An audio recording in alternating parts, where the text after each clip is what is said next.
Hey everyone, and welcome to Almost Cancelled. I'm Peter, that is Connor, and this is our weekly TV news episode. So basically, as the title would imply, we discuss this week's TV news. We also use this to give you any updates on the channel, maybe what's coming up, and at the end of the video we also pick our favourite episode of TV of the week, which right now is a really weird task because we're in a couple of weird weeks where there's not much on. But soon that'll be more of an exciting conversation. In terms of this week, did anything notable happen this past week? Oh, the Orville pilot was on. That was the thing. and the Juice aired. The Deuce aired. Obviously, episode 2 is coming this Sunday, so obviously we'll be reviewing that. But episode 1 we already did weeks ago, so you can check that out as well already. The Orville aired, and it was pretty rough. Yeah. To terrible, depending. The dislikes on the video imply that some people disagree with our opinion, but hey ho, what are you gonna do? Yeah, so I was less harsh on it. I still thought it was not good, but I believe Peter may have started the review saying it was outright shit. And I ended it feeling the same way. If anything, yeah. But like you came in and go, oh, it's outright shit, and I was like, oh, okay, maybe that's a little bit strong. If anything, I feel stronger after the review finished. That's all I'm saying. So that was the thing, and that was pretty much it. Now, we did say last week we were going to do a Twin Peaks sort of post-show video. That's still in the works. The plan was to do it sometime this past week. It just kind of kept getting pushed because we had other things popping up and whatnot. But it's still coming. It's still on the cards. There's no real time limit for it, though, so it's not like we have to squeeze it in. But it should be soon. It'll happen because P wants to talk about Twin Peaks. Exactly. It's definitely happening. So that's the thing. But that's it. In terms of next week, though, in terms of what's coming up, we of course Channel Zero's back next week, which is kind of exciting. So that's pretty cool. That's obviously the horror anthology show. It's only 6 episodes. It's on SyFy. Yep. We like season 1 quite a bit, so I'm looking to see what season 2 story is going to be about. It's called No End House. It looks like there's going to be a house with lots of like traps and shit in it. I don't know. I don't think I've seen a trailer for it yet. I've seen a small. I'm kind of going in blind. I'm there. Yeah. Obviously, last season they dragged me in with the tooth monster. Just the image of that was like, okay, I'm in. But now, that season there was enough quality there that I'm down. I'm going to give it. Good, yeah. Exactly. So we got that. Also, we're actually doing this earlier on the Thursday, and this may actually become normal because we seem to keep having to move the news a day earlier because Netflix and Amazon keep putting out shows, and it seems like it's going to be getting more frequent. So we might just make Thursday night the regular recording time for the news. Yes, until something goes wrong. Until like Thursday becomes busy, and then we maybe move it back, or maybe it becomes a Saturday thing, whatever. But but. Tomorrow on Netflix, we do have a show going up on there called American Vandal. I have to think about it. Every time we've mentioned this in the last hour, 3 times in the last hour, and he's forgotten the name. I keep wanting to say American Valor. For some reason, my brain goes there, but it's called American Vandal. It's a half-hour show. It's kind of a comedy, but it's also seems like it's going to have a serialized plot, which is something that Netflix and Amazon have both been kind of playing with. So we're going to check out the first episode at the very least and see if it's A, any good, and B, is it worth talking about all the episodes, and we'll decide that after we do the first one. So you can look forward to that review at sometime tomorrow, sometime in the Friday, probably evening to night period. Yeah. So there you go. But yeah, so that's what's coming next week. So with that, I think we can get on to the news. And when I say next week, I just mean until the next news, because technically Star Trek Discovery is the end of next week, but that's after the next news. We start and end the week on the newsies. Yes, that's the rule, but it's near. The only ones that are a bit like iffy are the ones that are on the day that we record the news. Yeah, which is what would also include. Oh no, it wouldn't. It would include Exorcist. Well, it depends if we do it. It depends if we record the news next Thursday or Friday, doesn't it? It does. Yes, that's very true. Anyway, so things are starting to come. So things are starting to show up in the schedule, and we'll have a lot more new TV to get into. Much more than this past week. Yeah. Although on that subject, actually, we have been discussing recently about shaking up a little bit of what we cover. Namely in relation to some of the CW shows that we have typically traditionally done, and that's like the superhero stuff, your Flash, your Supergirl, your Legends of Tomorrow, your Arrow, and even to an sorry, Drunk Arrow. Drunk Arrow. Those words have to be placed together. And even to an extent, Riverdale. All that one's kind of separate and could be kind of just safe because it's on its own. But basically, we get in such a heft because basically things piled up last season. Where for a while it was fine having all those shows, but then like, all these other things started. Fargo started, Better Call Saul started. All these other things came up, and all of a sudden it was really tough, and we really struggled to get everything done in a week to the point where. Like iZombie, which we were covering, just got left behind at one point halfway through the season.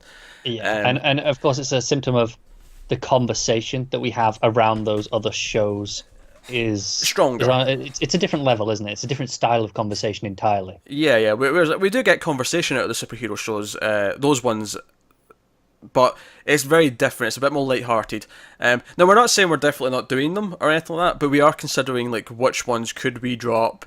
To lighten the schedule a little bit, so that other things that we can try other new pilots. We can do, if the cable networks and Amazon and Netflix start dropping a lot more shows on us, we can keep up with those because typically those tend to get better discussion. More people tend to watch them. But that said, we do like these shows, so we do want to watch them anyway. We do, and obviously there's the symptom of since this time last year we've started doing the 121 in Fluxes. So we've got other things as well as just the TV. There's these movie reviews as well that are more consistent. Yeah. So basically, we're talking about what we should keep and what we shouldn't. So basically, in the comments, we are going to do at least the first episodes of all the new seasons of these shows, mainly to again gauge interest and see where people are with them. But if you're watching the news and you're like, wait, no, don't stop doing that one. I love you doing that one. Just tell us in the comments. Tell us in the comments. Tweet at us. Show us the interest. Yeah, tweet at us at @mailed_fuzz, whatever. But just let us know you care, that you don't want us to stop doing whatever the show is. And that'll help us decide which ones to keep and which ones not to. I mean, if we get a lot of interest for all of them, we'll see what we can do. We'll make it work, I guess. But obviously the obvious one to go first would probably be Arrow, because that's the one we don't actually like watching, and it's kind of the hate watching aspect. Also because it's changed days and because we have more things on a Friday now, it's actually going to be tougher to do that one anyway. But let us know. Just we're putting our feelers out. Tell us in the comments which ones are the shows. As far as what we are definitely doing, obviously, we got The Juice coming, we got Star Trek Discovery, we got Exorcist, Channel Zero, Mr. Robot's coming. There's a lot of new Netflix shows. Mindhunter's coming from Netflix. Obviously, Stranger Things. Amazon's got stuff as well. There's new pilots starting on SyFy, starting on USA Network that might be worth keeping with. So this is why we're trying to gauge the year. Because the problem with the CWDC shows is that we feel like we have to do all four of them because they're all kind of linked slightly. So we're trying to get over that for a start, but B, because it's 4 shows, it suddenly fills up the schedule with all this time. Yeah, and it was a bit easier last year when it was just, it was one thing every night. So it was only adding one thing onto any day. But now, we've got 2 things on one night. So that's 2 slots immediately. Yeah, 2 on a Tuesdays is rough.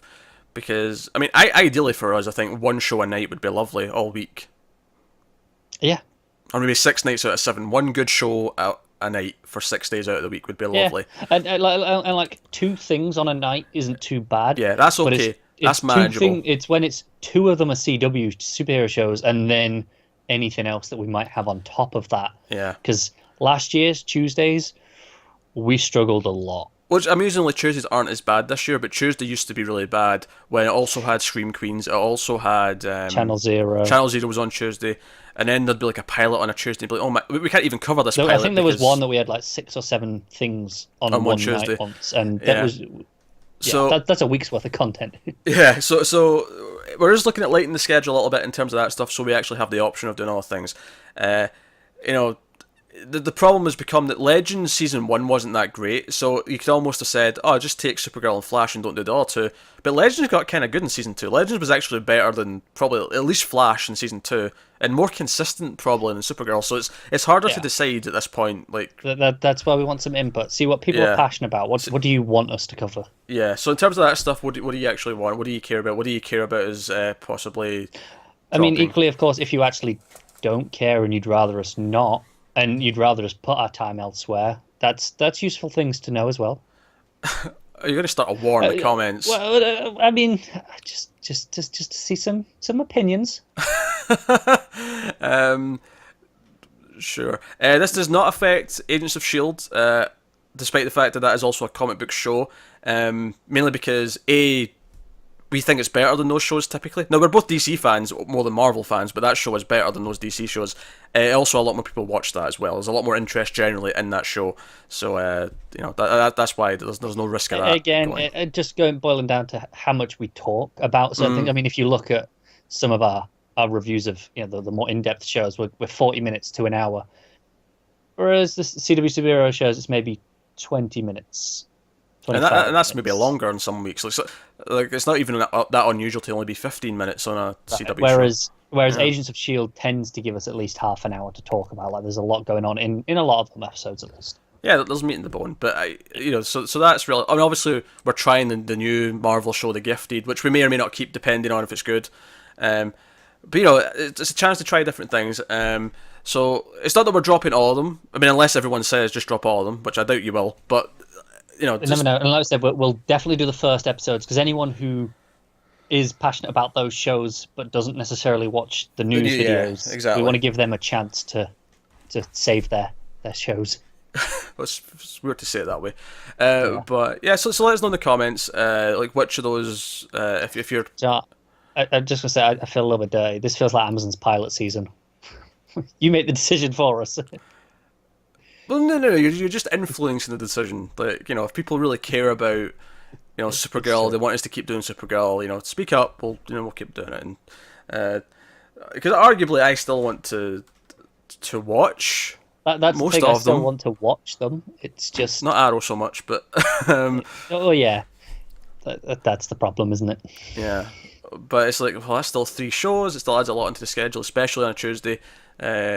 But so let us know in the comments. So with that said, we can get cracked into the. Yes, we do actually have some news. We actually have a lot of news this week. It's a meaty week of news. So quick things that I always start off with. Some renewals and cancellations, not of things that we really are personally invested in or we cover on the channel, but I thought they were worth mentioning for various reasons. Vikings has been renewed for season 6 before season 5 even airs. Season 5 is just about to start. Do you know what? I could have sworn season 5 was supposed to be the last season. No, season 6 is happening. I must be misremembering. It's going to be 20 episodes, which is the same as season 5, so I presume that's just the normal amount for that. It's on the History Channel. I do really want to watch that show at some point. People like it. I know people rave if they're into Viking stuff. It looks. I've seen snippets. And it looks really good. Production values are strong. Atypical has been renewed for season 2 at Netflix. That was the comedy about the kid who's autistic or on the autistic spectrum. So I think that's done well for them. It's getting a season 2, which is going to be 10 episodes instead of 8, which is what season 1 was. So fair enough. So must be happy with it. TBS have renewed People of Earth for season 3, along with Wrecked for season 3 and The Guest Book for season 2. They're all comedies. People of Earth, of course, we did the pilot of that. We thought it had potential. We didn't love it, but we thought it could have grown into something. The general opinion I've seen online from folk is that people do seem to quite like it. Like, people are glad that it's been renewed. So that might be a comedy that I binge through, which actually reminds me, this past week, I binged through the first season of Trial and Error, which we did the first double pilot. We did that back in, I think, March or April when that it was a while ago. Master John Lithgow, he's up for murder, and it's this small kooky town, kind of like Parks and Rec. It's got the sort of the interview, fake documentary kind of style. I watched the entire first season over about 3 nights, and it was great. I loved it. It was hilarious. If you're a fan of Parks and Recreation and that kind of comedy, I think it will drive, especially if you're a fan of John Lithgow. There's times where John Who isn't a fan of John Lithgow? I know, it'd be crazy. In fact, I liked this so much, and it put me in such a John Lithgow mood, I started rewatching Third Rock from the Sun only yesterday. Guy's great. Show holds up. All I'm saying. One or two dated jokes, but otherwise holds up. And also, it's kind of weird watching now because Joseph Gordon-Levitt's like 14 in it, and it's like, whoa, This is weird. He's so young. But there you go. Anyway, so yeah, a bunch of comedies renewed at TBS. I haven't even heard of those other two, but me either. By all means, go for it. Maybe there'll be things that I'll discover in a few years, and they'll be, there's 5 seasons of this to watch, and this might be good. So it's always a nice feeling, isn't it? So that's all the renewals, and then here's kind of an interesting one. Not so much on its own, but it'll become more interesting when I get some other news later. The Last Tycoon has been cancelled at Amazon. That just had its first season. It's quite pricey. It was in the sort of like Hollywood era 50s. Yeah, I saw the trailer. I thought, it looks alright. I never bothered watching it though. Yeah, production value looked pretty good. It didn't really interest me all that much, which is probably why we'd never. I mean, if you'd pushed to review it, I would have said no. I think the reason we didn't is the pilot had already been up there for a long time. That's true. That was part of one of their pilot seasons. So we kind of just overlooked it because even though it was like they made the official launch of the season, we were like, episode 1's been there for a year and a half. That said, that wouldn't discount us from doing ones where we have missed the pilot, because there's one of the last pilots which we meant to get around to, we never did, a sci-fi show called Oasis. If they ever actually bring that to full season, we will do that, and we will do the pilot. It was just a case of we didn't for that. This was a mix of I wasn't interested, the pilot was already kind of old, and you didn't feel that strong that you. Because if you'd pushed for it, if you'd said, I really want to do this, I would have been like, okay, fine. Well, it was one of those where it's like, I kind of like the look of this, could be alright, but I didn't care enough to fight you on it. I'll pick my battles. Yeah, pick your battles. You still try to get me to watch La La Land, it's not happening. Oh, it's happening. Alright, so moving on to some other things. So, you know how you've been scared for the last little while that Netflix might shadow drop Black Mirror on us without telling us in advance and just be like, hey, it's out today. I'm particularly worried about Friday 13th. It's a fair complaint, it's a fair worry, fair concern. But now you've got another one to be worried about. Don't bloody say that. So, Marvel put out a cryptic teaser with some images and some new key art for The Punisher. Yeah. And one of the things... We got a little teaser as well this week, didn't we? Yeah. And one of the little things that was in it was, if you're paying close attention, there's a sort of like almost like a government document where you get the redacted and it's like blacked out. Yeah. And it'd be like release date and then it was blacked out. So they're playing...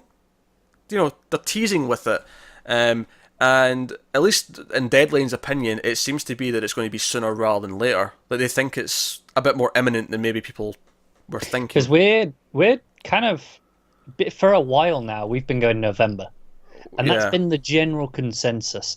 And even this, there was that short trailer, which was, the cell phone footage. Mm. And that just said coming 2017. Yeah, because...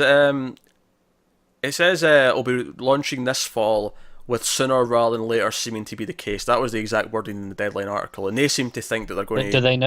And Deadline, they're a reputable source. They might know something that we don't. Yeah. And they put out the redacted premiere date. They put out some new key art images, and it was like we said last week with Black Mirror, like, because the week before it had that sort of trailer with the episode titles, and then last week there was some new promo images. It feels like they're building the hype train. Yeah. Like they're getting into the swing. Same thing here. It feels like this feels kind of imminent. So I think we have to brace ourselves. They're grabbing the news cycle, aren't they? I think we will have to put the news permanently on a Thursday, because we don't know. Like, they may actually surprise us one day and be surprise! If they ever do that, yeah, and we have the news, on the Friday as well, we're screwed. Yeah, the news will get pushed for a start till later in the weekend, probably. Yeah, but then that throws out our entire week. It does. It throws out the entire schedule, but. Which is why, like, they might. I mean, I don't know if they'd completely shadow drop it. I feel like they might go, it's coming this week. Yeah, they might say on Monday it's coming this week, and I'd be kind of okay with that. Like, that'd be okay. We could plan for that at least a little bit. Do you know what would be annoying though? Like, you know how at the end of the start of the news now, where you go, this is what's coming next week. We just did that. Yeah. You wouldn't say it's coming next week, because we do this on a Thursday or a Friday. They tell us on Monday. We'd be like, so we'll get to the next news. We'd be like. So, guys... to be fair, I don't think people actually like for stuff like that, for the binge stuff from Netflix. I don't think they rely on us to tell them. Probably not, but just on principle that it would screw up the system. I mean, we might inform people when it's coming, like if they announce it's coming November 10th or whatever. They might find out from us that. But I feel like if it actually launches on Netflix, they're not going to find out from us the news after it. They're going to just see it on Netflix. They're not. But it's that's not the problem. It's just the fact that it screws up the system, and it's very inconsiderate of Netflix. Bastards. So I'm just really worried that they're going to shadow drop. Honestly, there wasn't a whole lot of news in this, but I saw them speculating that it was going to maybe launch a bit quicker than we thought, and I just thought of your worry about Black Mirror, and I thought that's going to be funny to talk about because it's more the same thing. It is amusing that I happened to mention that last week, and I don't know, maybe Deadline, maybe they don't know anything that we don't, but they're kind of using the same sort of thinking that I was of they're putting things out. Like they're dominating the news cycle, like they want it to be in the mindset. And I think it's interesting that the two examples we've got, not Stranger Things, Black Mirror and Punisher, is they're both big enough things that I could buy. Like they feel like, yeah, we can do this with these. Like, they can't do this with one of their new shows because no one would care. Like they have to build up the hype. Punisher has, it's already established character from Daredevil, and also it's just Marvel. It sells itself. Yeah, it's part of Marvel. Like it's easy, an easy sell. And like you say, Black Mirror was one of the most successful things last year. Do you know what they should do when they're advertising Iron Fist Season 2? On the poster, Iron Fist Season 2, not the same showrunner as Season 1. Iron Fist Season 2, don't worry, we promised we fired that guy. Not a Scott Buck season. Oh dear. Man. So, other news. HBO have said this week that they're going to film multiple endings for Game of Thrones, just so that, in case one of them leaks, no one knows for sure if the right one is leaked. I was really concerned when I saw the headlines, because no one was putting that last bit in the headline. They were just saying Game of Thrones filming multiple endings, and I was really going, really? That kind of feels like a cop-out. Like, no, it's not like that. It's not. No, it's not, but that's what all the headlines make it seem like, so I just want to make it clear that in case you've seen the headline and then you're seeing this now and we're telling you the full story, it's not. They're just being smart after this last year. Yeah, the easiest thing to compare this to is Season 4 of Lost did the same thing. They filmed 3 different endings because there was going to be a big reveal of who a character was. Someone was in a casket, who's in the casket. They filmed multiple versions with different actors. Just in case it leaked. And the funny thing was, I don't think it did. And it was after it actually aired, they went, oh, by the way, we did this thing where we filmed extra endings in case one of them leaked. Here they are, just as an extra. You can watch them. It's great things for the home release, isn't it? So here's other people lying in the coffin. That was kind of a funny little thing, the week after it aired. But yeah, so that was just a quick thing. I thought I'd put it in because Connor will complain if I don't. Yeah, and one legitimate thing I do want to say about this is when they say they're filming multiple endings, I'm intrigued as to how big a chunk that refers to, because obviously there's only so many episodes, but the production schedule is still quite a while. There's talk of it being delayed because they're doing all this extra work, and it's like, okay, if this gets pushed because of this. No, it's not. They're not filming that much of it. This will not be an effects sequence. This will be simple. This will be the last few scenes where characters are talking about what's happened, the epilogue kind of stuff. Probably, yeah. It'll be stuff they can do relatively cheaply. You're not going to have like a completely different fight that happens in one of these endings. But even just like because there are so many characters and plot lines to wrap up, even just epilogue plot lines can be quite a lot of footage.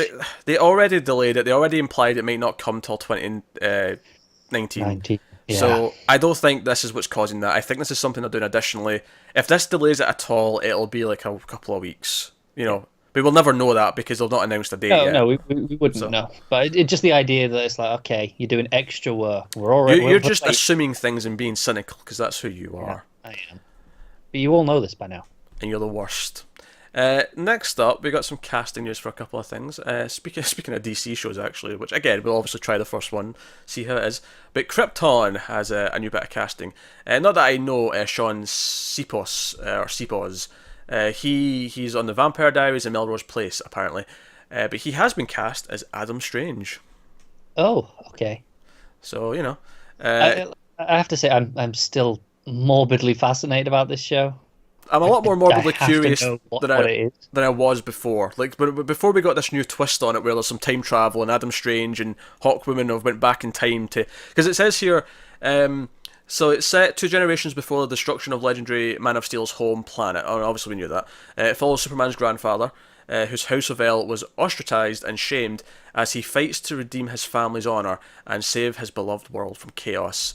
Adam Strange is a world-weary human who finds himself stranded on Krypton and is an unlikely mentor to Seg-El, which is Superman's father. Grandfather, rather. Yeah.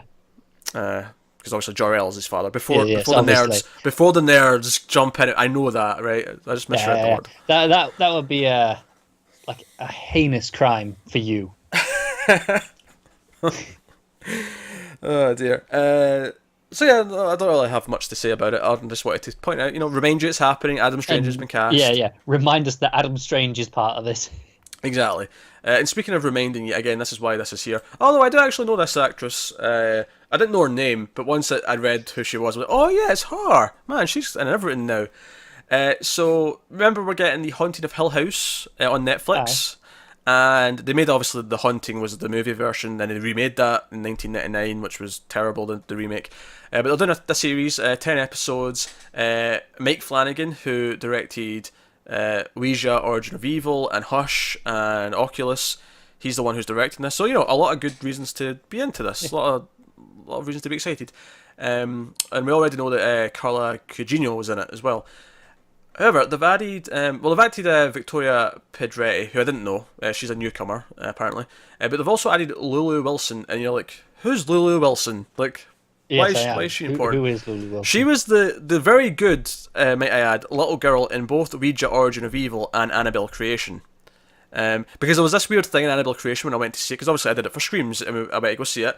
And I'm like, I know this kid, what is that kid from? And obviously I'd made a lot of comparisons between Ouija Origin of Evil and Annabelle Creation, and that they're both prequels to really shit films that ended up being kind of okay. And I was like, where's this little girl from? And it dawned on me halfway through the movie, she's the same girl from Ouija Origin of Evil. It's her.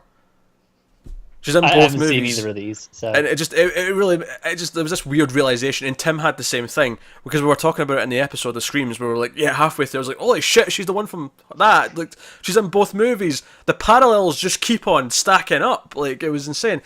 And they both, like, have shitty endings, because they have to tie into the first movie. So, she is the new little girl of horror, basically. She is, so she's the junior Scream Queen, that yes. is what I'm calling her.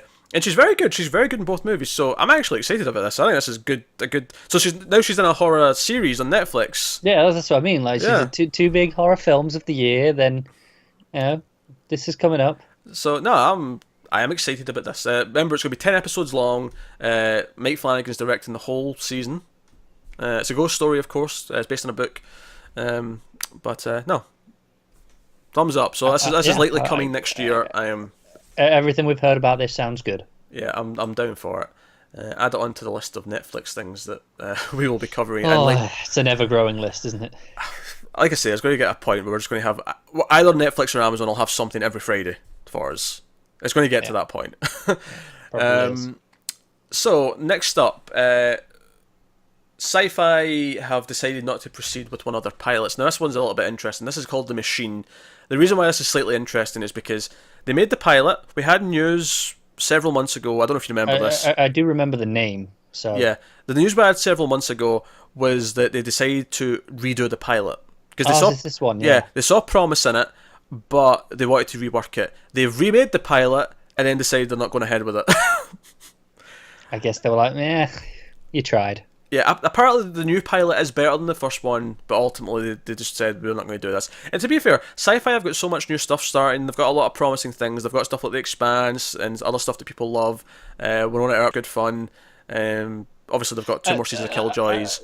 I know it's a strange thing to say, but I often respect this move of not going forward with a pilot, because it's a network saying, do you know what?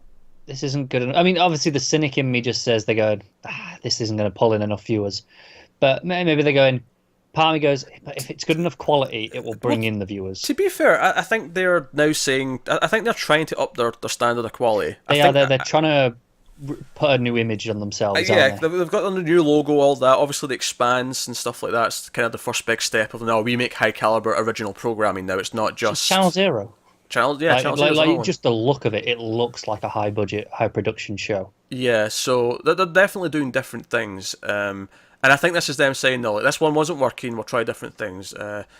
So yeah, actually, they have a pilot in a few weeks during October called Superstition, which we've talked about before. But we got I don't know when the release date was announced, but I was just checking the schedule today, and it just snuck up on us. It's coming next month, so that'll be one to check out when it hits.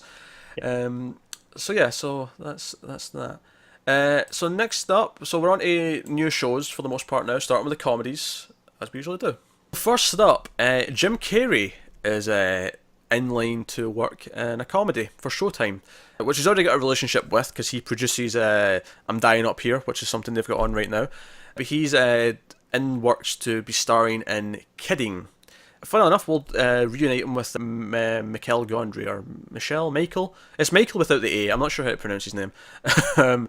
But he directed Eternal Sunshine of the Spotless Mind, which is a very good film. So, reasons to be interested even before we get to what this is about, Because I like Jim Carrey. Jim Carrey's very good. Kind of, I'm not a big fan, personally. Have you seen his more dramatic roles? I haven't, a lot of them, no. But is this a drama or a comedy? It is a half-hour comedy, but it kind of sounds like it might be, have some drama elements. It doesn't sound like it's just a sitcom. Yeah, okay. So, Kidding stars Jim Carrey as Jeff, aka Mr. Pickles. Weren't expecting that, were you? An icon of children's television, a beacon of kindness and wisdom to America's impressionable young minds, and the parents who grew up with him, who also anchors a multi-million-dollar branding empire. But when his beloved personality's family, wife, 2 sons, sister, and father begin to implode, Jeff finds no fairy tale or fable or puppet will guide him through the crisis, which advances faster than his means to cope. The result, a man in a cruel world faces a slow leak of sanity as hilarious as it is heartbreaking.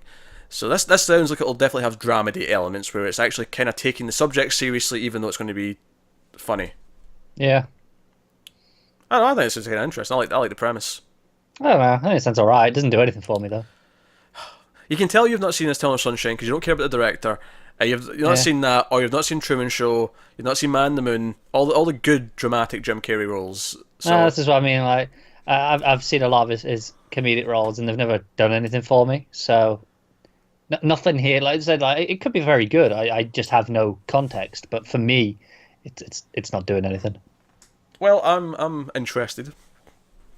My interest is piqued. So by all means, you get the. I mean, not approval, but I'm interested. So some positivity to take out of it.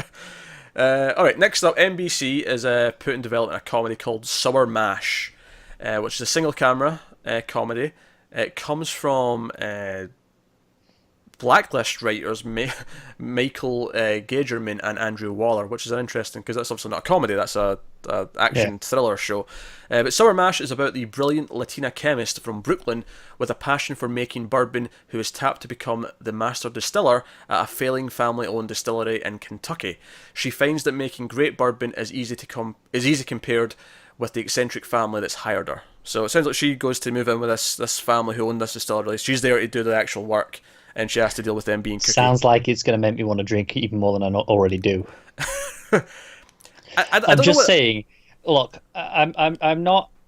When it comes to things like like when they encourage gambling, well, that's fine. But when I like drinking whiskey anyway, and when I'm watching a show that's just where everyone's going to be sitting there with whiskey and it's all there, I'm going to want one or 4. Well, getting away from that pointless tangent. I don't know what the tone of this is going to be, which I can see it going a couple of different ways. I can almost see this being another like trial and error Parks and Rec situation where someone from the city comes to this cookie small town, and it's this eccentric family. Where was the town? Did it say? Kentucky. Yeah. Okay. It's a Latina woman. I can see there being something there. Them all being kind of kooky and crazy, and her being the straight person, in the middle of it, who's like sort of dealing with all their craziness. Yeah, pretty much. Potential. Like I'm not in love with the idea. I don't have any reason to think these people who are writing it are any good, but The idea, I can see the potential for a sitcom there. Yeah, definitely. So, and sometimes the ideas don't matter as much, but I can see the potential with that one. Speaking of potential, ABC have got a comedy. They've ordered a pilot, or at least they've got a commitment, which is usually a good sign, because when it's a commitment, where they have to pay them if they don't make it, it's usually because it's been competitive with other networks and they have to, sweeten the deal a little bit. But this comes from Phil Lord and Chris Miller. Ooh. So it's called We Can Do Better. The potential series would follow a soccer mum who must deal with her newly woke life in the South as a parent, wife, American citizen, and daughter of a hardcore conservative set of parents. Okay.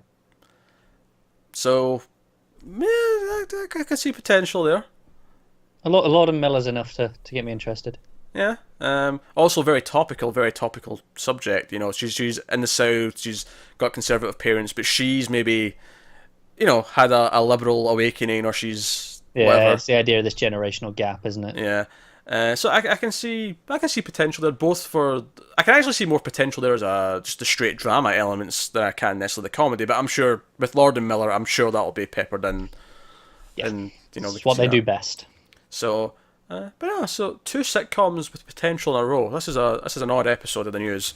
I'm used to shitting on the sitcom ideas for the most part. No, I'm not even used to shitting on the sitcoms. I'm used to going, sounds like a sitcom. But no, that's 2, and arguably 3 if we include the Jim Carrey one for me. So 2.5. Yeah. Still at ABC, they've put in development another single camera comedy. It's called We All Got Junk. It's from actor-writer Steven Schneider, who's also going to be, writing it and whatnot. Inspired by the successful recycling business founded by Schneider and his brothers. So I think that's based on on real life. They actually have this recycling business. It follows a scrappy working-class family struggling to keep their company afloat while navigating the personality clashes that come along with running a family business, where at any given moment someone's either being hugged or choked. Okay. This one sounds a bit more generic, but at the same time, I see potential for a sitcom. I think it's interesting because it's usually workplace or family. This is a bit of both. This is doing both, so that could be just an interesting spin.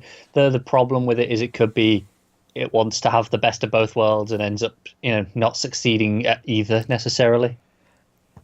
I get why you're saying that in sort of a general sort of vague way, but at the same time, I'd ask you, would they negate each other? They shouldn't do. Because I'm trying to think, is there anything about a workplace comedy where if you mix it with a family place comedy, do they clash? And if anything, it just adds an extra dynamic. It's almost, I'd say it's more of a workplace comedy, but there's all this extra layer to it because they have. That's what I mean. In theory, it shouldn't. Yeah. But I just don't know in practice because I don't think I've ever seen one. I feel it should enhance each other rather than detract. But I mean, it should. Depends on the writing. But exactly. I'm less enthusiastic about that than I am the previous 3.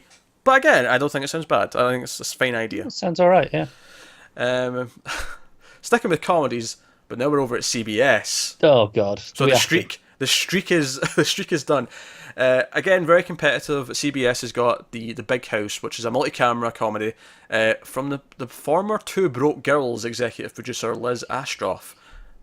Gold. As if interest couldn't have sunk any lower. Yeah. Not only is it a CBS multi-camera sitcom, it's from the person who did Two Broke Girls, which is one of the worst, probably worse than Big Bang Theory. That's the levels we're talking here. That's it. No, the only way that sentence could have got worse, is if you go from Chuck Lorre.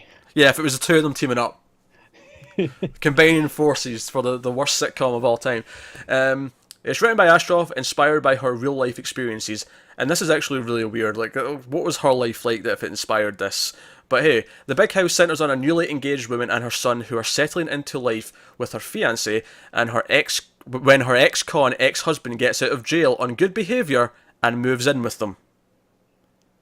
It's a family sitcom. No, that is no one's real life. It's a family sitcom where she's living with her soon-to-be new husband and her child, and her ex-husband, who's also an ex-con, lives with them, and that's the premise of this show. That is no one's life. I don't believe that. Maybe it was. No, I want to talk to this woman. I want to ask her about her life. I want to ask her about her childhood. Like, is she the kid? Was this what her parents were like, or was she the wife? Like, 10 years ago, this was the situation where her ex-husband from prison moved in with them. Like, I want to know this. I want the backstory to this. What happened in your life? I think you need to tweet her. And how do you agree to this? How do you agree for your ex-con husband to move in? Like, I mean, I assume he's still kind of a nice guy because it's going to be a male light-hearted sitcom. Yeah. So I can't imagine he's a complete murderer or anything. He can't have gone away for anything too bad. Some petty theft maybe. Yeah, but why would you agree to this? This is so weird. Whatever. I really hope he's like a child murderer. I think we have to watch the pilot of that just to see how they set it up. You've got to give me a reason to believe that. A lot of there's a reason workplace comedies are so common is because they don't have to give a real reason why all these different personalities are together. Oh yeah, sure. It's same even family and workplace. They are typically based on the writer's experiences, and that works because it's normal. Kind of the whole joke is here's the stupid shit that comes up in normal everyday life, and right. You maybe hang that a little bit, but when it's so outrageous and you've got to make me believe before you even get into the comedy, you've got to give me a reason why this exists. Yes. So they're going to have to be very convincing with this weird relationship where she'd be willing for her ex-husband to move in. Before the kid. Oh, before the father's around for the kid. That'll be the reason. Because he couldn't just get somewhere else. And I want visit the kid on weekends. I want him to be in my kid's life permanently. That'll be the reason. It's bullshit, but that'll be the reason. Sticking with CBS though, they've got another multi-camera comedy. Notice how everything's single camera, and then we hit CBS and it's multi-camera. But they've got a new comedy in the works from the producers of The Odd Couple, which of course just ended this past season. So obviously they're free, so they're developing a new show. I always think it's strange, and obviously Two Broke Girls, that's over now, right? Oh yeah, it cancelled, yeah. Yeah, I always think it's strange where it's these shows that got cancelled because people weren't watching them. Or enough people, and it wasn't making them enough money. But they're like, you guys deserve another shot anyway. Yeah, but but to be fair, both of those they were like season 4 and season 7 respectively. So people were watching them for a while. That's true. And I think it's just a case of seeing potential. Like, just because they had one idea that fizzled out after 4 seasons doesn't mean the next idea might not fizzle out until after 8 seasons. So. Oh no, that's fair. But yeah, so it's called Mr. Frederick. The show would follow a progressive family that welcomes their lonely, widowed neighbour into their lives, only to learn that he's an outspoken conservative. So notice we've got another theme there. 2 shows in 1 week where we're dealing with conservative, either parents or in this case neighbour, but the idea that they have to put up with them. I'm actually really interested in this. I think it's kind of interesting that like I say, you use the phrase there, put up with the conservative. I think that was an interesting way of putting it there, because it's not where it's fine, he's conservative. To be fair, that was my phrasing though. No, it was. But okay. But that's immediately what it's conjured from the family. They're like, okay, it's revealed that he's a conservative. That was their thing, right? They said, they discover. Yeah, they discover. Yeah, they learn he's an outspoken conservative, and then all of a sudden, oh shit, he's in the house already. And it's like, yeah, but he's a conservative. He's not the devil. But I think what's interesting here is that even CBS, the one that we typically give shit for, not doing anything, being safe. Even they're tackling the subject kind of here with this, which is endearing. Maybe it's kind of a line in the sand where Hollywood and TV, for as much shit as they get, where they don't give enough chances to a lot of different things, because they still think like a business, and it's like, no, it's going to be the straight white dudes or the action heroes because they're the ones who are guaranteed to make the money, and they're not really, but they think that way. But Hollywood is typically quite a liberal place. Like, most people in Hollywood are very liberal, and I think it's interesting that they're tackling this, and it's probably a good thing to tackle on TV right now. I just think my concern is, because it's CBS and it's going to be light and fluffy still, they're going to portray him as just a normal, moderate conservative, but he's going to be the worst person ever. Yeah, no, I get the concern there, because they're not going to make him an extremist, because then it's not light and fluffy. And it's the idea that if he is a moderate conservative and they can't deal with that, I think that's a really bad image to be putting out. I don't feel that Yeah. strongly on it, as you to be honest. No, that's fair. It's a CBS show. I'm expecting it to be a stupid comedy that I don't like. I am as well, and that's the problem. It's CBS. I've got to find something to talk about. Otherwise, we're going CBS. Shit. The Lord and Miller one, I have much more hope for actually making some points, and that's because I trust Lord and Miller. Yeah, because especially since when it's like the parents and the whole idea of that one, it's like I hear so many stories of people find out their parents say really bad things because they're of an older generation. They say some really shy things. Right, the generational gap. I think that's really interesting. Yeah. Which, to be fair, that sounds like it still is a generational gap. The fact that it's called Mr. Frederick, that to me that sounds like he's like a middle-aged to older like man. An older gentleman. Yeah. So I still think it's playing with similar ideas, although I don't trust this to pull it off with the same tact. I don't either.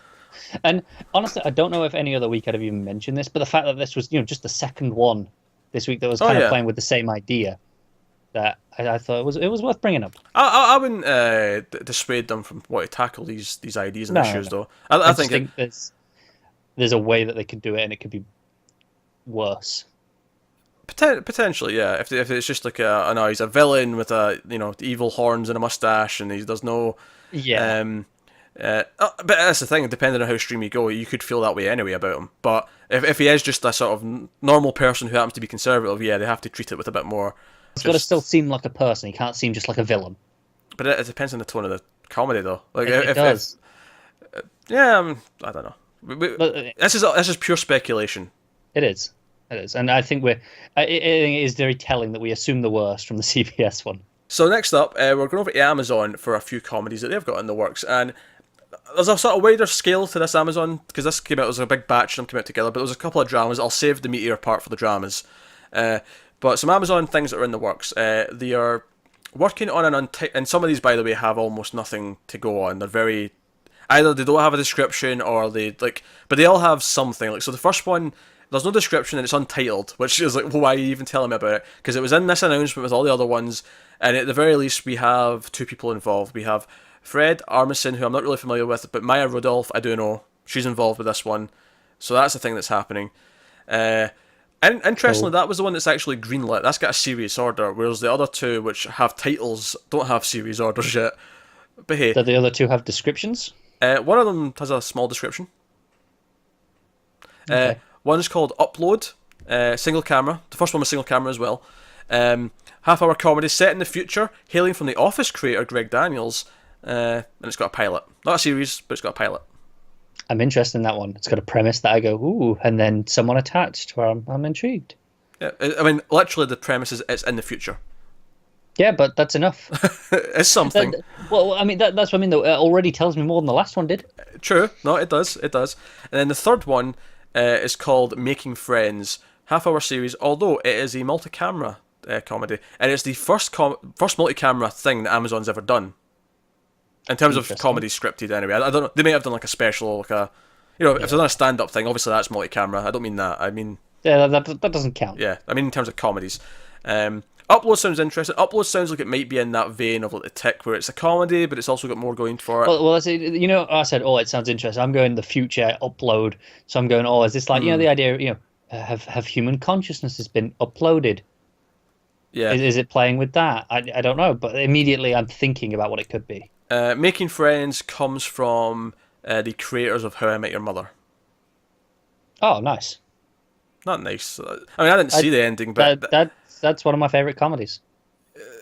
I actually... I think How I Met Your Mother might have the unique distinction of being the one show where almost no one who watched it liked the ending. Because usually it's 50-50. Usually you get that divide where it's like, no, I loved the ending, or I hated the ending. But people hated the ending of How I Met Your Mother. That's fair. I heard what happened. I saw a gif of someone floating, and I went, I'm glad I'd bailed out on that like 4 seasons ago. I think, I also don't love the ending. I don't hate it with a passion, but I don't love it. It's funny, because I saw a lot of people talking about this recently, and how it's one of the shows where the ending kind of retroactively ruined most of the show for them. See, that's where I disagree. Well, that's fine. You can disagree, but... that's what I'm saying. Like, even if the ending was bad, I still enjoyed a lot of episodes. I still had a lot of fun. Whereas I didn't. I gave up. I liked parts of it for a while, and then I sort of like saw what it was, and I was getting like I gave up season 4. There was a episode in season 4 of How I Met Your Mother where they were jumping across a roof, and I realized in that scene that I really wanted Ted to fall and die, and he didn't. No, Ted's awful. That's part of the charm. It's not part of a charm. It makes tell no me this. secrets Tell about me him this. being awful. Can you name the actor who played Ted? I could have done it. You hadn't put me on the spot. God damn it! You can name all the rest of them. You can name Neil Patrick Harris. You can name Alison Hannigan. You can name.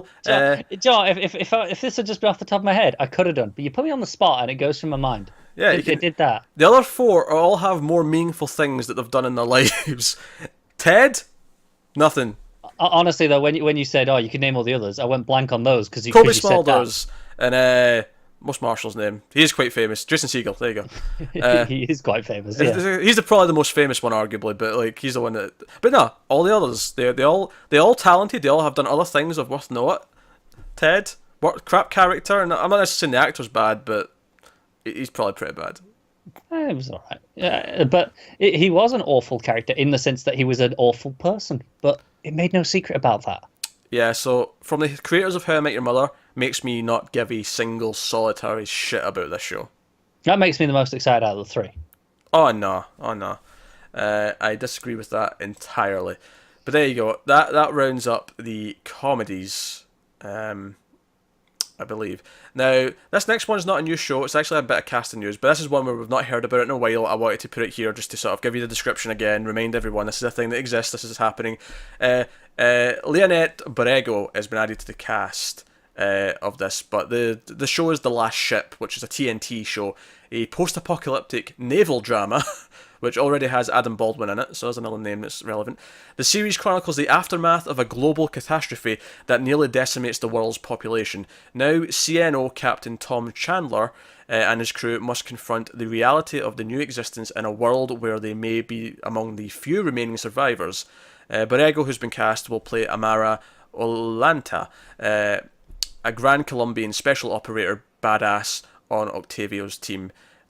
I feel like the use of the word badass there feels out of tone for the rest of that paragraph. Yeah, it did. It felt like a proper description. I don't remember this at all. I do. I don't remember ever hearing it. I'm sure I will take your word that I have heard about it, but I don't remember. I hear about a lot of things. I think it was a long time ago. I think we heard about this was the earliest stages of development when TNT maybe said we're doing all these pilots or something a long time ago. Now, like in my defense, I hear about we hear about new things every week. By the time it gets to this, you kind of forget. But nothing about that was jogging my memory. But I really like the sound of it. It sounds okay, yeah. They're on their own on the sub. Obviously, that's how they survive. And then they're like, oh shit, we're on our own now. And like maybe they'll find some life occasionally, but it seems like they'll be looking for people. I'm really interested in what this show does. So no, it could be cool. It's an interesting idea. Alright, next up, here's one again. We've heard of this before, but before it was just sort of it's in development, whereas now it's apparently, they're saying it's nearing a series order at SyFy, but that probably means it's a done deal at this point, if Variety's telling us that. But this is Nightflyers, which is based on a George R.R. Martin book.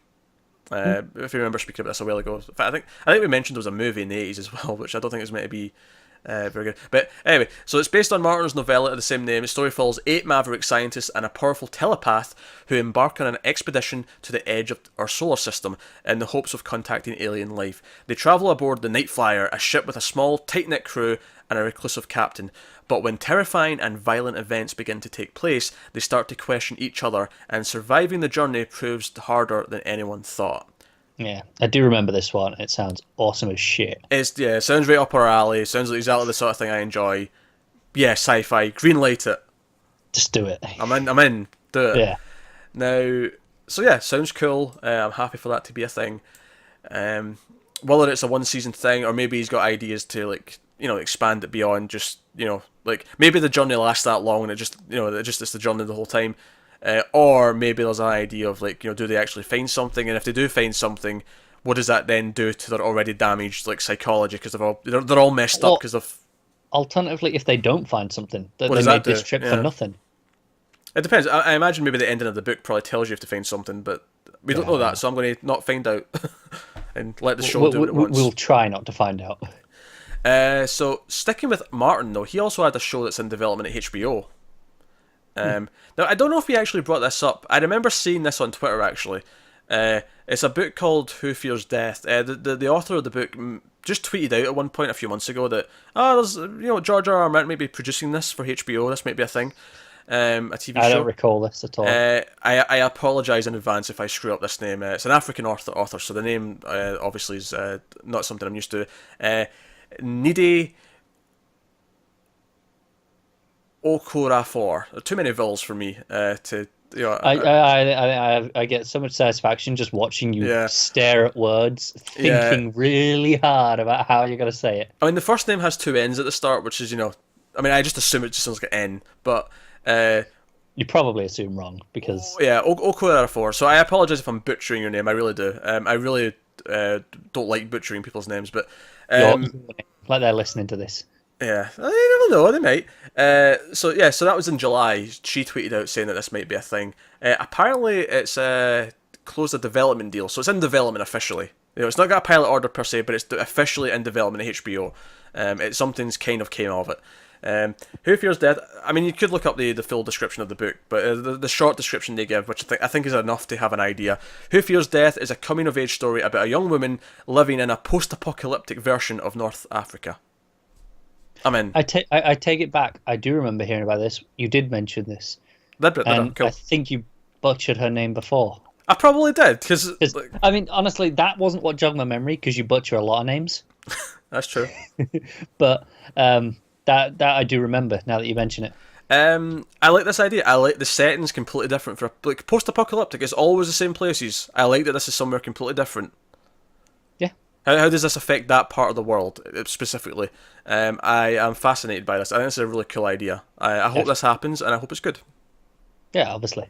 So, no, I'm down for this idea. I mean, admittedly, the names, the characters' names when we hit the show, I mean, at least I'll hear them said in the show, so I'll have an idea. That's the main problem here, is that when I get some of these names, I've never heard them. You say that, but even a show that, just any show, you'll then sit there when we come to do the review with the... Look, Bakoto from Iron Fist is... You just got it wrong right there. I did it intentionally for comic effect. I'm not sure you did. I did, because it's Bakoto. Right? But that was a one-time thing where I just couldn't get that one name right. Like, typically, I think I get it once I've heard it. Once I've heard it said out loud, I'm fine. It took you all of Iron Fist and at least 2/3 of Defenders to get that one. Shut up. It's on Netflix now, which is usually an exciting part of the news, depending on what they've got. They've actually got their first Polish original now as a thing. Okay. We're going to have so many foreign shows to do from Netflix, and most of them sound good. So too many sound good. Too many sound good. But the only reason I say that is because they don't like launching too many things on 1 week. Mm-hmm. But I feel the foreign shows, they feel like, there's a smaller audience anyway. They've done that before. So they can launch that alongside other things. And then we have 2 Netflix things in 1 week. And it's like, oh, shit. They did that with Samurai Gourmet with Iron Fist. They put that out on the same day. Right, exactly. Because they know there's not as big an interest anyway, so it doesn't matter when we put this out. I think it was the same with 3%. When we did that, we didn't care about the other thing, but there was another thing that went up that same day. Yeah, we were just fortunate that we only cared about the one. Yeah. But it's going to happen where we're going to have 2 things on the same day. Yeah, we're getting close to Dark. They've not announced a date yet, but they're starting to do interviews for that. So that's obviously gearing up as well. Oh, if they drop that with Punisher or Black Mirror. We'll have to alternate, and that'll be such a weird experience. Well, I hope it's with Black Mirror, in the sense that at least Black Mirror, if it's with one of them. Standalone episodes, yeah. Yeah, and we do one of those a day anyway. Yeah. Whereas if it's with something like Punisher, we're going to have to alternate and see how that goes. Or if we can do one of each a day, we'd do it. But sometimes we can't, so we just have to alternate. But yeah. So anyway, so they've got a Polish original, and they've got Anazika. I'm going to go with that. Anazika. Apologies again if I'm butchering that. Anazika Holland is the full name. Holland's easy to do. she's going to direct the series. It's going to be 8 episodes. She's going to direct it. She's also working with her daughter, who worked with her on a show they did in Poland called Spoor, which apparently won some awards and stuff. It's going to be 8 episodes. She also directed some episodes of House of Cards, so she's already sort of in the Netflix family doing some of their stuff. Yeah. So she's going to be so her daughter was co-director on that stuff and helped her work on it. So this is not titled as of yet. The show will follow the grand tradition of Cold War spy thrillers and will take place in an alternate reality in which the Iron Curtain never fell. Now in 2002, 20 years after a devastating terrorist attack in 1982 that halted the closure, or altered the course of Poland's liberation and subsequent downfall of the Soviet Union, an idealistic law student and disgraced police investigator stumble upon a conspiracy that has kept the Iron Curtain standing and Poland living under a repressive police state since. I'm down. You're interested. I know you're interested. I'm interested. It sounds good. What's not to be interested about there? That sounds great. That sounds great, and I love that this is a Polish original about Poland still. Yeah, this is the sort of story that I'd expect to, America and Hollywood has probably made this story already, but I think it's got a different perspective when it comes from someone in Poland. Yeah, it has a different perspective on it. This makes it far more interesting. It's the kind of thing where if you're going to make a show where Nazis are still in power, I actually think the most interesting one would be from Germany. Like, let them make that. Yeah. That's not to say that, I mean, obviously we have Man in the High Castle and stuff. It's not. That's what I mean. Well, that's to say, like, it's probably already been done, but it's a different perspective when it comes from there, isn't it? It absolutely is. Especially since they're the ones who have to deal with this as their history. Because that's something that it came up when we were doing Dear White People, but Germany's very good about teaching their citizens about what happened in their history. Yeah, and of course, it's completely illegal to have any sort of imagery or anything to do with it. I wonder how they handled that when they're filming something like Downfall, which is the movie about Hitler's last days. Like, do they film it out of the country, or do they get permits and I imagine there'll be special permits if it's for reasons. But I imagine it's closed off set, no one's allowed to be there other than the filmmakers. Because obviously it's really illegal, like in Germany. Yeah, that's it. When I was doing student films. One of my classmates, we all directed something each, and he wanted to do a period piece about someone escaping Nazi Germany, and he had someone dressed in the outfit, and there was a flag, and I tell you, I have never felt weirder in public than people walking past with one of the actors in that suit, especially as it was a student film, so it wasn't like we had permits and things. It was just people were seeing someone in that outfit, and it was like, oh my god, I don't want to be a part of this. This feels awkward as shit. Yeah, but in your mind, you're like I know why this is being done. Oh sure, it's fine. Yeah. I'm like, it's fine. But yeah. But I know. That said, had this decision been now, if they'd said I want to do this now after the events of this year, I'd have said no, I'm not doing it. I would have put my foot down and said no. And I know some tourists got arrested in Germany just like 2 or 3 weeks ago, just for they were joking around doing the salute and just immediate arrest. Yeah, no tolerance, absolutely. They were like, oh, we didn't know the rules. We were just taking selfies. Absolutely not. They have what kind of a tolerance shitbag do you have whatsoever. to be to go to travel to Germany and take a selfie? Oh, I'm standing in front of a German building or a statue, I'll do the salute. What sort of a shitbag do you need to be? But yeah, so that sounds good. Sounds good. It does, yeah. That sounds very, very good. I'm down for this. More original, and I love that we're getting more foreign TV shows. I feel like Netflix and Amazon are actually giving these things a chance to be seen by everyone. We've mentioned it before when we get these foreign things. Netflix and Amazon, they're the only reason we've ever watched foreign TV. Foreign movies are a bit different where they get a reputation. The only example from before, well, I've not watched it, but the only I know about it is The Killing. I knew about that before it became a remade. I knew, and I'd heard of The Bridge, which was also a Nordic crime show. It's very, very rare, though. It is rare. Whereas now I feel like I can think of 6 or 7 from Netflix. Yeah, I wonder if the original Killing's any good past the first season, because the American one's pretty bad. I wonder, because it may be something that's worth doing as an already someday, because it's a 3-season show. I don't know how long their seasons are. Oh, it's like 10, 13, something like that. Oh. Just because obviously like different area. Like America has a standard of it's the 20s or it's 10, 13. But then other places are like, okay, it's this amount.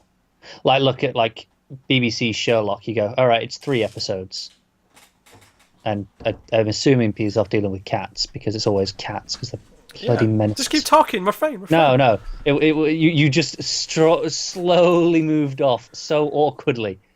Firefly was scratching at the door. It was being loud. It was annoying. I don't know if the mic was picking up, but even if it wasn't, it was annoying me. It was distracting me. I had to deal with it.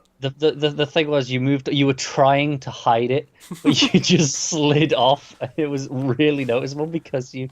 This guy if you just got up and done it and come back, it would have been so much quicker and less noticeable. This guy here. This is the reason for the disruption. So. Yes, I think showing off the cute face on camera usually gets us out of the jam because people go, "Oh," and then that's Not from me though. I still hate the little bastard. That's fine. Even though he's one of yours, he's a ginger. Look at him. Look at all that ginger hair. I want him. Dear. Just because his hair won't go grey like yours will very early. Yeah, it's true. Where was I? Okay, so now Netflix show. Did you finish your point about? I think I did. Yeah, you finished your point about because I got really distracted by you sneaking up. The foreign TV shows, yeah. Yeah. All right, so another Netflix show. This is one of their sort of collaborations with another network somewhere else. In this case, it's Australia. They're working on a show. So Netflix will have it worldwide elsewhere. Australia will have it on their own network. Called ABC, amusingly, because it's the Australian Broadcasting Corporation. But it's funny because it's also ABC, the American Broadcasting Corporation. But yeah, it's called Pine Gap. It's a 6-episode international political thriller. It is set in and around the real US-Australia Joint Defence Facility situated in Central Australia, commonly known as Pine Gap. So, if they're going to make a dual production between Australia and the US, a building that's about a collaboration between the two countries seems like a perfect thing to make it about. It's very fitting, isn't it? So that's something that's going to be happening. Presumably, I mean, we're late enough in the year that I'm confident in saying all these things are going to be next year. Yeah. If not later, perhaps, if depending on what the schedule's like for them, but certainly next year. And it's a little bit different with these ones where it's there's a network co-producing. Because I'm wondering, are we only hearing about this now that Netflix is involved?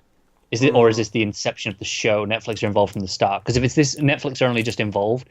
This could be airing in Australia in a month, and Netflix could get it at the end of the year, for all we know. Exactly. Yeah. So there's a possibility. But there you go. So 6 episodes. Yeah. I mean, it doesn't really mention what the plot is much. I assume it's going to be a crisis of some sort, and they're going to have to deal with it. But potential. All right. So we're on to Amazon now. And I mentioned there was a big bit of Amazon news. Yeah. Did they do an info dump? We did an info dump. They talked about the comedies earlier, and one of the things that, we talked about how they cancelled The Last Tycoon, and then last week they cancelled that Christina Ricci show. They unrenewed it. Yeah, they unrenewed it. Yeah, and this is apparently a big shift on their programming. The head of Amazon programming came out and was one of the big buzzwords or the big buzz sentences that everyone keeps using is that he said that he told people to bring him the next Game of Thrones. That was the sentence he used, but. For God's sake. But to be fair, what I think he actually means by that is that I don't think it's a coincidence that up until recently we have mostly not been that interested in what Amazon does in terms of their programming. There's not been a lot of things that appeal to us. I think what he's really getting at, and he sort of elaborated and said, he wants shows that can appeal to the entire planet. Whereas up until now, something like The Last Tycoon, it doesn't really have that appeal necessarily. It's more like people who like it will be into it, but it's not. Whereas, I know what you're saying. There's always a concern when he says to someone, "Bring me the next," they misinterpret. But to be fair, the 2 shows we're about to talk about, neither of them sound anything like Game of Thrones. Good. Not really. And I say that as a Game of Thrones fan, but good because I don't need everything trying to be Game of Thrones. Exactly. And as someone who isn't a Game of Thrones fan, I definitely don't need everything to be. But I appreciate the statement in that no, we want something that's going to be a massive hit. Which obviously they want, but also something that has maybe the production value, has that appeal because they put the money into it. For me, that's exciting because they're going to really put big some productions in. That's it. Like you don't like Game of Thrones, but the point is HBO took it seriously. They put budget into it and they made an effort, and their effort was rewarded. So the first of 2 dramas they announced this week is Tong Wars. I'm in. What do you think it's about? Before I tell you what Tong Wars is. I don't know, but I don't care. It's got a great name. Hour-long drama, of course. Now here's the big thing about it though. Do you know how we have, and this is something that I feel like Amazon, to an extent Netflix as well, but Amazon as well seem to be pushing this idea that they get a director who does the entire thing, the entire season. Yeah. Because this is another example. Obviously they've got the Refn series that he's doing with Brubaker, which we're really excited about. Oh yeah. And obviously we mentioned earlier on Mike Flanagan doing all the Haunting of Hill House, Amazon, at Netflix. So here we have a director, and this is a director I like as well. I don't think you've seen any of his movies, but it's Wong Kar-wai, who directed, my favourite of his is Chungking Express. He also did a film called Ashes of Time. He recently did something called The Grandmaster. He did In the Mood for Love is one of his big ones that people like. He's a Chinese filmmaker. He's made a lot of films in Hong Kong, and they're typically of a very high caliber. I don't love all the ones I've seen of him, but I really like a few of them. Like he's really good. So honestly, him directing like a TV show that's going to be 8-10 episodes, whatever it is, is kind of exciting. Doing the whole thing. The series set against the Tong Wars of the 19th century San Francisco area. It tells a story spanning a significant period of time about Chinese immigrants and the clashes between organised crime families in the city's Chinatown. Sounds pretty awesome. It does sound interesting. I'm very intrigued by this. I'm down. I'm down for it. So yeah, a lot of big stuff coming out this week. Now the other thing they've got an order or in development. They've got a script order. They've not greenlit the series yet, but they've got a script order. Was that last one greenlit? That last one is greenlit. Yeah. Okay. Yeah. This one has got a script order. It's The Boys, and it's based on a comic book. It's based on Garth Ennis's comic book. Funnily enough, Seth Rogen's involved in producing this, who also produced Preacher at AMC. However, because this is not AMC, this is Amazon, I do have a strange suspicion this could end up feeling different and have a different... because it's a very different subject as well. So, received for a script, and it's got a possible straight-to-series pickup, should they like the script. So, positive buzz. So it's based on the comic book by Garth Ennis, hour-long drama. And the other reason why you should be interested in this, actually, is that Eric Kripke is actually going to be the showrunner. Oh, okay. Eric Kripke, of course, showran I don't think he does any more, but he did Supernatural up until a point, and then he co-showran Timeless, and still does, I think. So reason to care. Talent behind the camera. So the series is set between, and actually, I should specify, they did not give me a description with this. I went and got one for the book. They did half a job. Yes, they didn't give me a description, so I went and got the book description from Wikipedia. So of course, some of these details might be shifted a little bit, but this is the premise of the book. The series is set between 2006 and 2008. That's probably what will change the first thing. In a world where superheroes exist. However, most of the superheroes in the series universe are corrupted by their celebrity status and often engage in reckless behaviour, compromising the safety of the world. For this reason, a superpowered CIA squad known informally as the Boys is charged with monitoring the superhero community. And all I could think was, who watches The Watchmen? That's all I could hear in my head as I read that. Yeah. Even though I'm sure the book is nothing like Watchmen, but it just no. Even the premise is different. Whereas that was the Watchmen comes about. It's a fear of what could these people do. Whereas this is, the idea. It's embracing the celebrity culture, which is a completely different angle to go down. Which I've read a number of comics recently that have actually tackled the same subject, and it's a fascinating lens to look down. I think it has been in comics, been quite good for them. So it'd be nice to see some of that translated to the TV. I think again, I see potential. I see, Eric Kripke is a pretty good showrunner. The premise sounds good. Yeah. I've heard the comic is good. I've never read it myself. Yeah, I've heard good things. And I think at this point, I'll probably just wait and I'll see what the show's like and see if it's good. But that sounds again fine. Like honestly, a lot of good things popped up this week. A lot of potential. Do you know what? I remember the days when we would get maybe 2 or 3 shows a week. What happened? Do you know what it is? I think it's because Amazon and Netflix are churning out a lot more. You've got Hulu jumping out of the game. You've got other places like YouTube greenlighting things. You've got It used to be there'd be 2 specific points in the year where we get the bulk of all our new shows announced. It's because all the cable and streaming stuff is all off cycle. It doesn't have to be that time of the year. That's true, and because this is the thing. Like I say, it used to when we were talking about traditional networks. they had the 2 points in the year where it's like, okay, this is what's coming up in the next, because they do it in pilot seasons. They, like they have the September, October start of the TV year. You have the development at the start of the year, then you had the TCAs, which is like what's greenlit, what's not greenlit. Right. So you had 2 major points, but streaming services, they don't have to abide by those rules. They can dominate the news cycle year round with different shows every week. Which is why I think that the networks are also combating that by having the news of what's in development leak out throughout the year. Because we're seeing that as well. We're seeing ABC, Fox, CBS, all of them are doing it. It's also, they seem to be shifting schedules a bit more. Like, not everything's coming just in September, October. Yeah, I mean, I'm seeing more mid-season. I'm seeing more, we'll throw February, May, and summer. Mid-season's always been a thing, but it does feel more common now.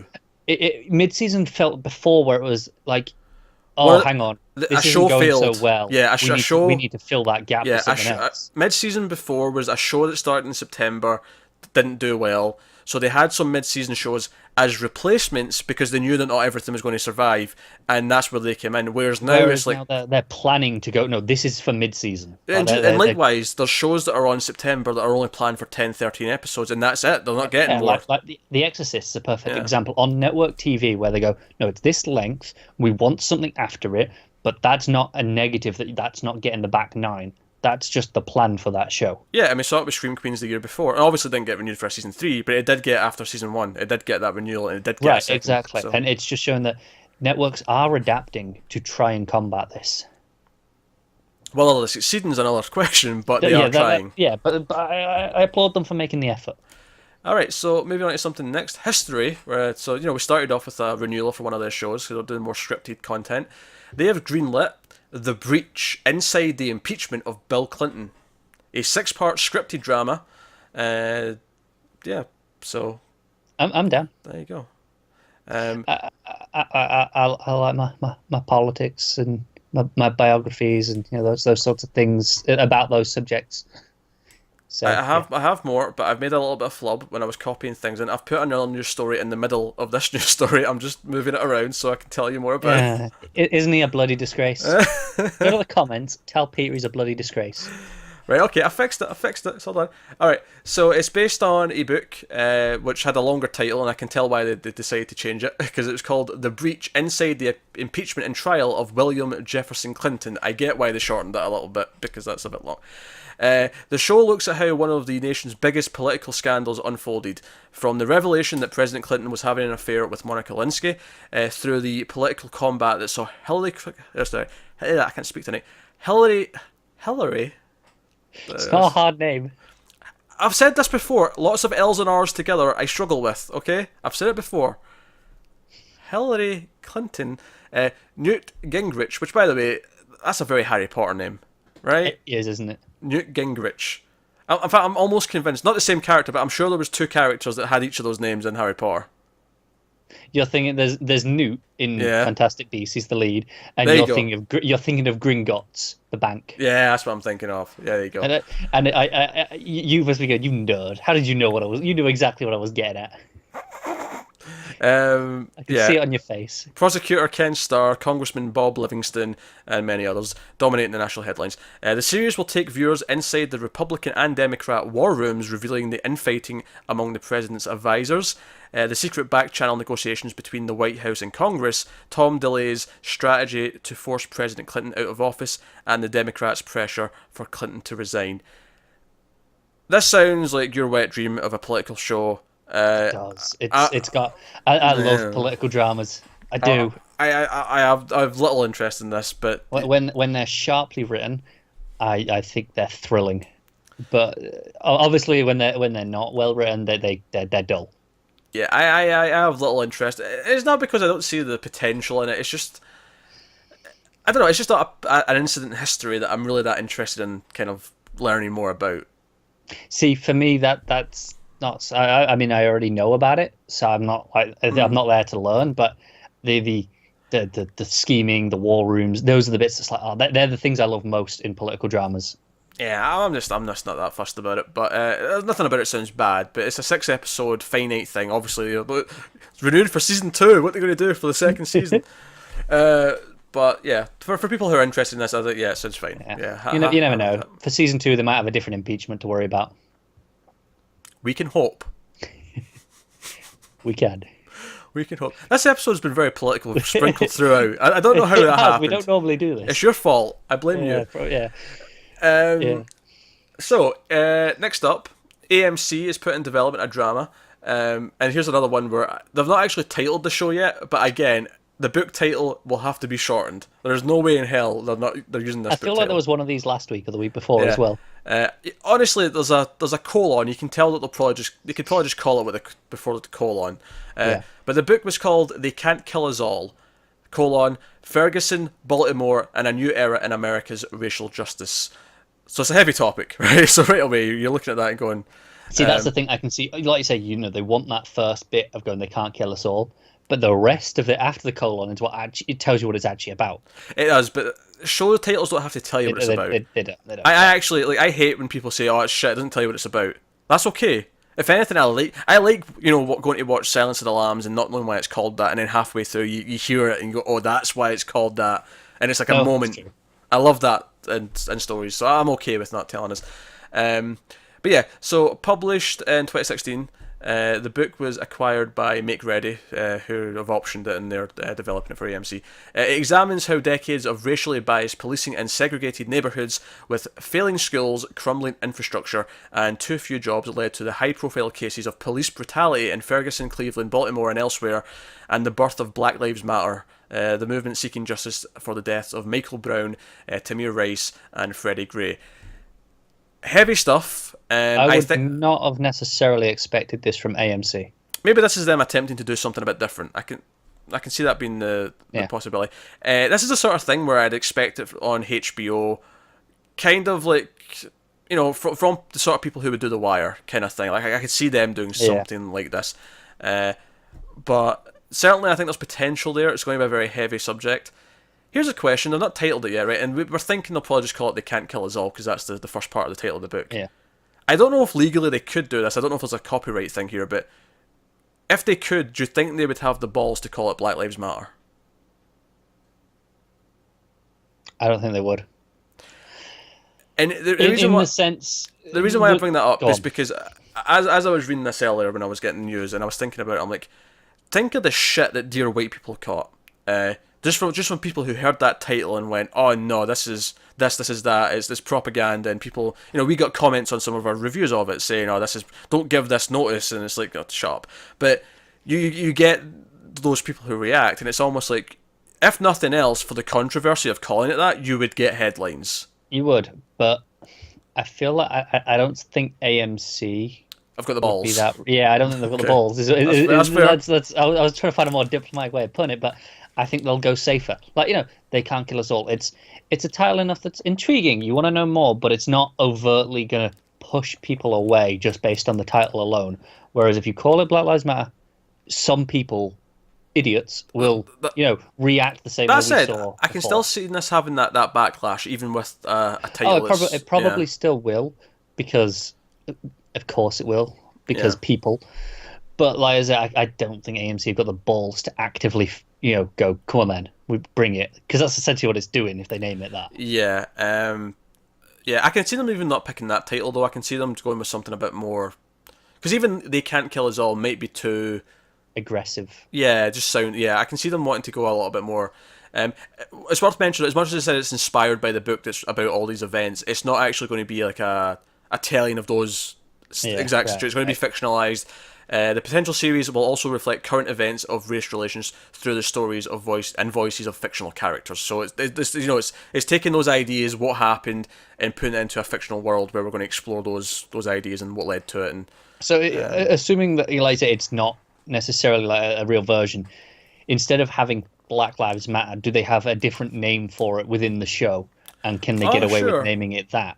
That's a good question. Do they use? Because at least on the legal side of things, they can come up with their own version. Yeah, that's a good question. Like even if it's not the name of the show, just thinking about in the show itself, like do they actually get to the creation of that? And if they do they use the real name and sort of go along with it, or because since it's set in its own fictional world, does the name already exist? Like as much as they said, like the book went into what led to that movement, right?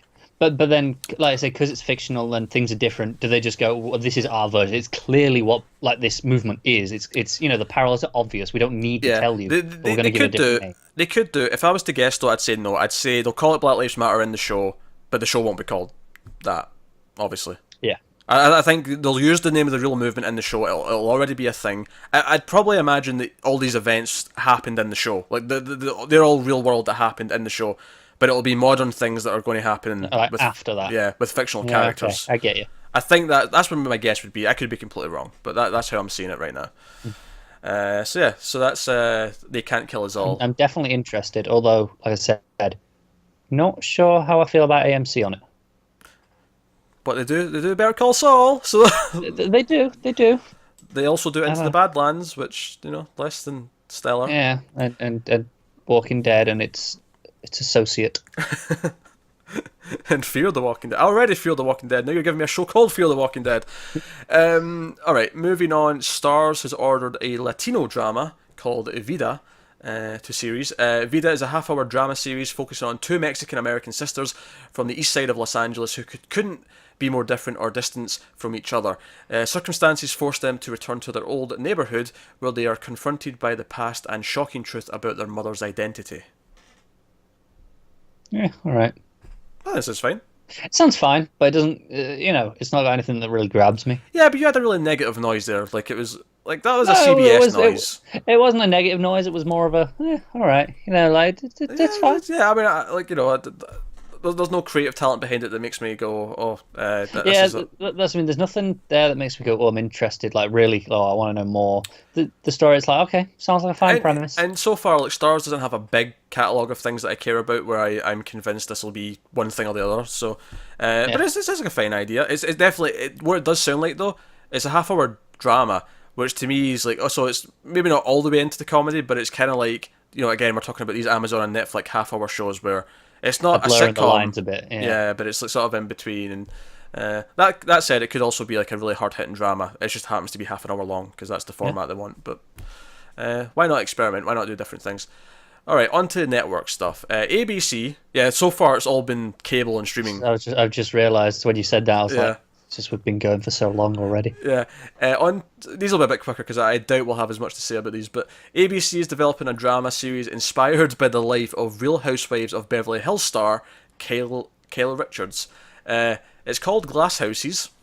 The potential series would follow the financially overextended Anissa Shattenkirk Glass. That is a hell of a name. Just to clarify, that is Shattenkirk Glass. I think it says everything about this show that you're fascinated by that name more than anything else in the description. I am glad we got this description just so I could read the name Anissa Shattenkirk Glass. That is a fantastic name. As she launches her own company to challenge her former employer and mother-in-law, Dahlia, for control of the LA real estate market, all while trying to court and please LA's most lucrative elite clients. Yeah, this doesn't interest me at all. Yeah, no, I have no interest either. But I got Shattenkirk Glass out of it, so I'm okay. Worth it. Okay with that. Fox has given a script commitment plus penalty to medical drama. Do we even need to read it all? I hope you like medical dramas, by the way, because there's a few of them in a row here.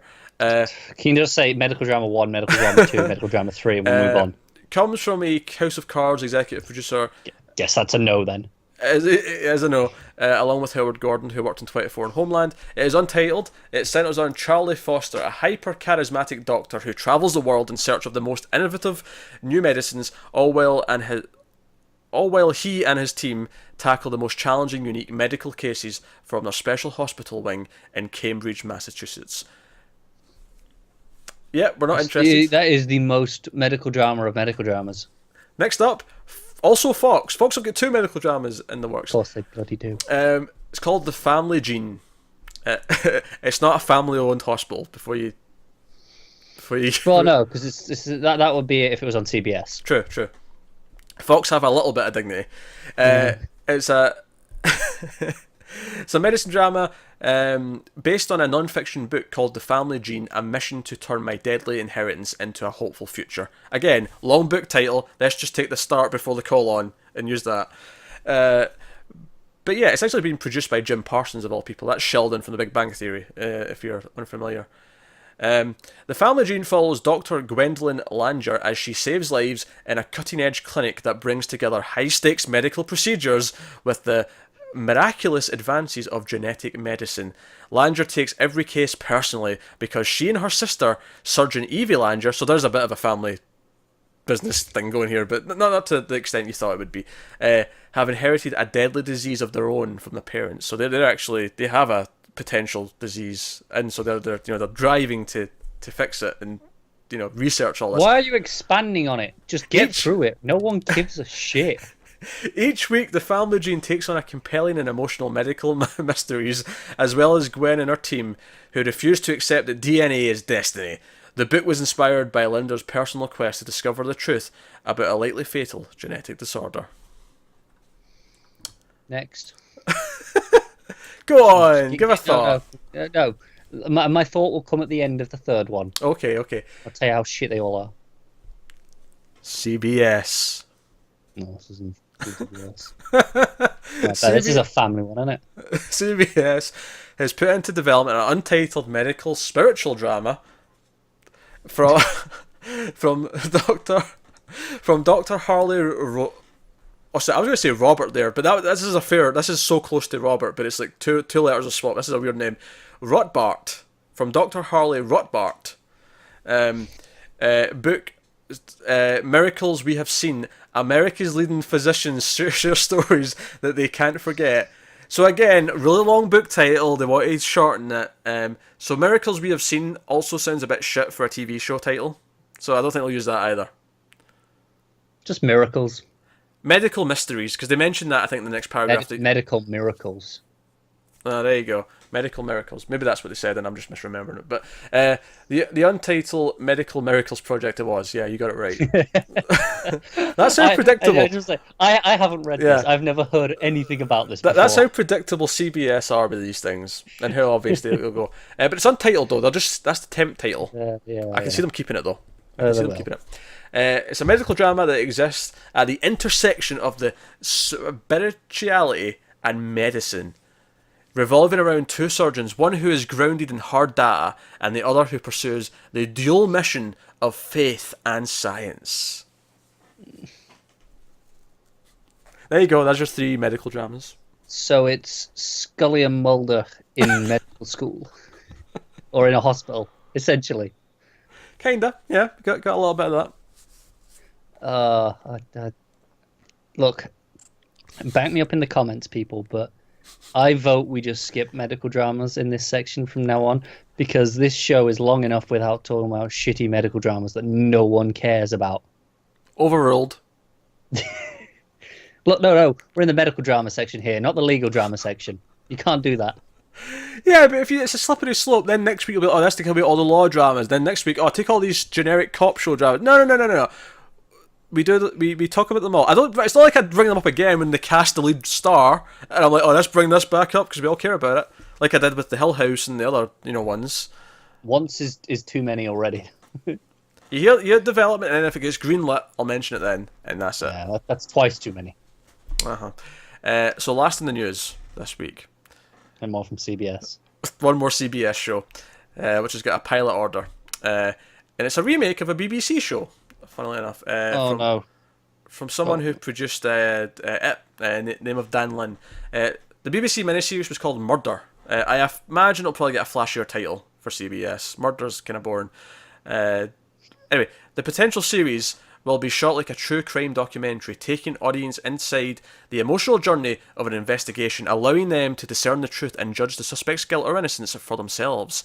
The first installment of the BBC version launched in 2012, with 3 follow-ups released in 2016. Each episode serves as a standalone story and describes the events leading to and immediately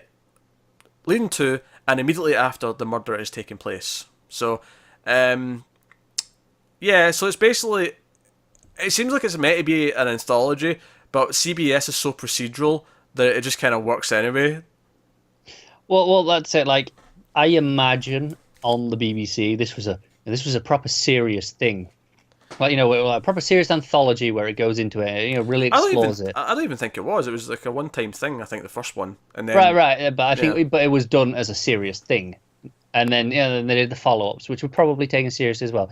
But like you say, it's an anthology, so CBS have taken that and gone, well, we could do one of these every week. I think what's interesting though is we'll get a light and fluffy version. But what's interesting though is that they're saying it's still going to be presented like a true to crime documentary, which at the very least would at least make it feel different to all the other CBS shows. That's true, but how long will that last? I don't know. I don't know. I just feel like unless after like 6 episodes and they start getting some feedback, people will be like, this isn't what we want, and they'll shift it, tweak it a little bit, and then suddenly it'll just be another procedural. I'll just cancel it. I mean, yeah, I suppose one of those two options. Yeah, I can't see it destined to survive long in its original format. All right, that wraps up the news. So we can finally get to the question of what the best episode of TV was for each of us of the week. Unfortunately, we only had 2 shows this week. We had Room 104 and we had The Orville at the time of recording. So it's obviously not The Orville. So Room 104 wins. Speak for yourself. You like The Orville more than that episode of Room 104? No, I'm just shitting with you. Yeah, I will say the void that Twin Peaks left on my Sunday was. And it felt again now when I realise I have nothing to pick. Yeah, you really don't. But at least I was picking Twin Peaks out of like, all right, okay, it's Twin Peaks, but at least Twin Peaks was amazing every week. On the upside, we do have The Deuce episode 2 this Sunday, so we have something good. I'm revising my vote. I'm giving it to The Deuce episode 1. That aired this week. It counts. We watched it like 3 weeks ago, but yeah. You know what? Yeah, but because it lost out to Twin Peaks. Okay, sure. Okay, you know what? I agree. The Deuce wins. Episode 1 of The Deuce. That was the best episode of TV this week, even though we reviewed it like weeks ago. Yeah. Absolutely. I agree with that. Nice loophole, Connor. You don't often have good ideas. They're usually terrible. I feel strange. Yeah. I'm waiting for the insult to follow it up. Yeah. They're usually shit, but I'll give you this one. Yeah. It's backhanded, but I'll take it. Yeah. But there you go. That's this week's news and other tidbits. It's been a long one, actually. For the record, I was on my 9th page of news for this one. Jesus, that's a lot. It's usually 6-ish, maybe 7. Bloody Netflix and Amazon. Amazon had a lot this week. Yeah. So there you go. That's this week's news. Let us know what you think of any of the news that came up in the comments below. Like, subscribe, all that stuff. Get us on Twitter at mailed_fudge for channel updates. Like we said, let us know what CW superhero shows you don't want us to drop. In the comments on Twitter, whatever. But yeah, if you want to support the channel, head over to patreon.com/mailfudgetv. You can do that over there. But otherwise, that is us. So thank you once again for watching. Keep watching TV. Have you got any vanilla?